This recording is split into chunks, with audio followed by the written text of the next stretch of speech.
What's up, guys? Today we're diving into the wild world of making money. Legally, but not always ethically. We're talking about those gray area money-making methods that might make you question someone's morals. Ready to have your mind blown? Let's kick things off with dropshipping. If you've spent any time online, you've probably come across the term, but what does it really mean? Dropshipping is a business model that's exploded in popularity over the last decade, especially with the rise of social media and easy-to-build online stores. It's become the go-to method for thousands of entrepreneurs looking to make quick money with minimal effort and almost no upfront investment. You've seen those ads: cool gadgets, stylish watches, all at suspiciously low prices. They pop up everywhere, on your Instagram feed and Facebook stories, even as sponsored posts on TikTok. The products look amazing in the photos, and the deals seem almost too good to be true. That's because, in most cases, they are. Influencers and online personalities often hype these products, unboxing them in slick videos and promising you the latest tech or fashion for a fraction of the price. The excitement is contagious, and it's easy to get swept up in the promise of a bargain. The secret? They're dropshipping, buying dirt-cheap products from overseas and selling them to you at a huge markup. Most of these items come from massive factories in countries like China, where they're produced in bulk for pennies on the dollar. The dropshipper never actually sees or handles the product themselves. They never touch the product. In fact, the entire process is hands-off. The seller acts as a middleman, connecting you, the customer, with the supplier, but without ever physically interacting with the merchandise. It's all about convenience and automation. They just set up a slick website, use flashy photos, and take your money. The websites are often beautifully designed, filled with professional-looking images and glowing reviews. But behind the scenes, it's all about marketing and presentation, not quality or value. Customer service is usually automated, and the product descriptions are often copied directly from the supplier. The goal is to make the buying process as smooth and convincing as possible, so you don't think twice before clicking Buy Now.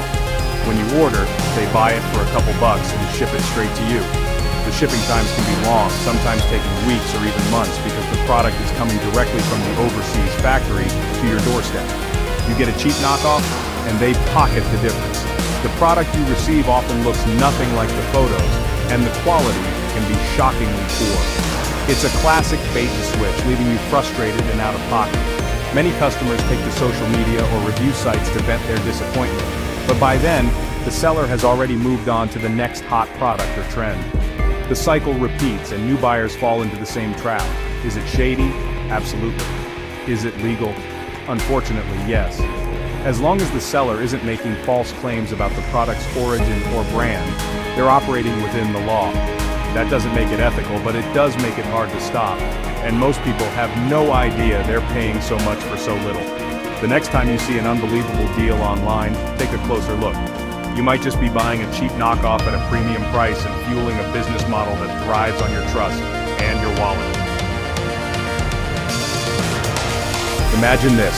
Your favorite band is coming to town, and you've been counting down the days for months.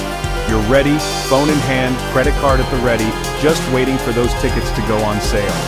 The anticipation is electric. This could be the night you remember forever. But as soon as the clock strikes, you click Buy. And suddenly every ticket is gone, sold out in seconds.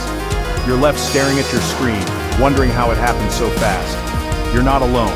Thousands of fans are in the same boat, frustrated and disappointed.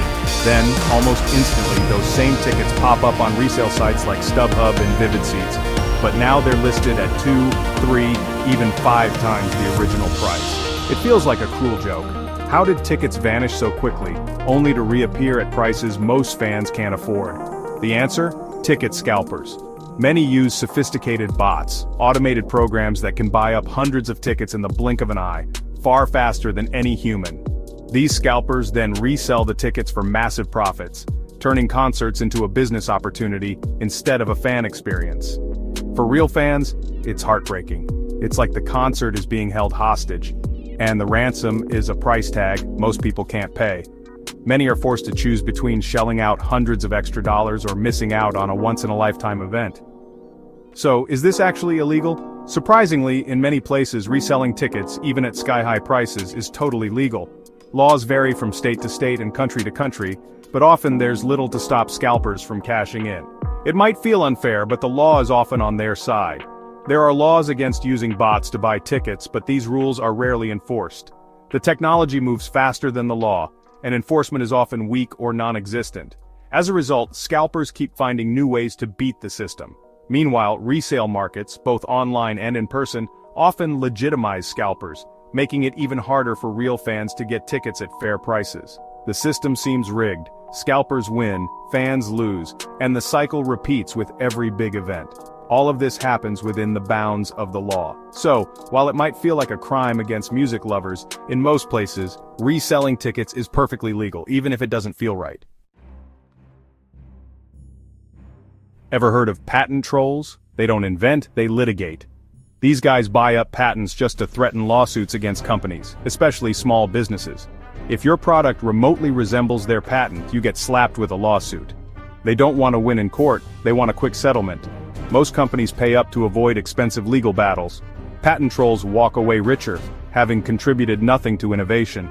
They're exploiting the legal system for profit. And yes, it's all legal. Let's talk about MLMs, multi-level marketing schemes. You might have heard about them from a friend, a family member, or even a casual acquaintance who suddenly seems very enthusiastic about a new business opportunity. Maybe you've been invited to a coffee catch-up that turns into a sales pitch, or you've seen social media posts promising financial freedom and flexible work hours. MLMs are everywhere, and they often look like a chance to change your life for the better. The way it usually starts is simple. You join by purchasing a starter kit, which can cost anywhere from a few dollars to several hundred. This kit is filled with products, maybe beauty creams, supplements, kitchen gadgets, or essential oils. The idea is that you'll sell these products to your friends, family, and anyone else you know. You might even host parties or events to show off what you're selling, hoping to make some extra cash on the side. But here's the catch. While selling products is part of the business, the real money, the kind that's advertised in those flashy success stories, comes from recruiting others to join under you. You're encouraged to sign up friends, family, and even strangers, promising them the same opportunity you were offered. Each new recruit buys their own starter kit, and a portion of that money flows up to you and the people above you in the organization. This is where things start to look a lot like a pyramid. The structure is designed so that the people at the very top, those who joined early or have recruited the most, make the most money. Meanwhile, the vast majority of participants, especially those at the bottom, struggle to break even. Most people end up spending more on products and fees than they ever make back in sales or commissions. The promise of easy wealth is rarely fulfilled, and disappointment is common. Over time, the focus shifts away from actually selling products to real customers. Instead, the main goal becomes recruiting more people into the system. The products themselves often become secondary, just a means to keep the money flowing. You might find yourself with boxes of unsold inventory piling up in your garage, pressured to buy more each month just to stay active in the program. For many, this leads to frustration and financial loss. You might feel embarrassed or even betrayed, especially if you convinced friends or family to join, and they also end up losing money. The dream of financial independence fades, replaced by the reality of unsold products and empty wallets. It's a tough situation, and it can strain relationships and trust. MLMs are often pitched as a golden business opportunity, a way to be your own boss and achieve success on your own terms. But in reality, the system is designed to enrich a small group of people at the top, while most participants are left with little to show for their efforts. The flashy success stories you see are the exception, not the rule. So, is it legal? In most cases, yes. MLMs operate within the law as long as they focus on selling real products and not just recruiting. However, the line between a legal MLM and an illegal pyramid scheme can be very thin, and some companies have faced lawsuits or regulatory action for crossing it. But is it ethical? That's a much harder question. While some people do find success, many more are left worse off than when they started. The pressure to recruit friends and family can damage relationships and create lasting resentment. Before you join, or invite someone else to join, take a close look at the risks, and ask yourself, is this really the opportunity it claims to be? Ever get a creepy targeted ad? Thank data brokers. These companies collect and sell your personal info, browsing history, location, purchases, without you realizing. They build detailed profiles and sell them to advertisers, marketers, even political campaigns. Most of this is perfectly legal, buried in terms and conditions you never read. Your privacy? It's just another commodity, and you probably never even knew. We all check online reviews, but can you trust them? Fake reviews are everywhere.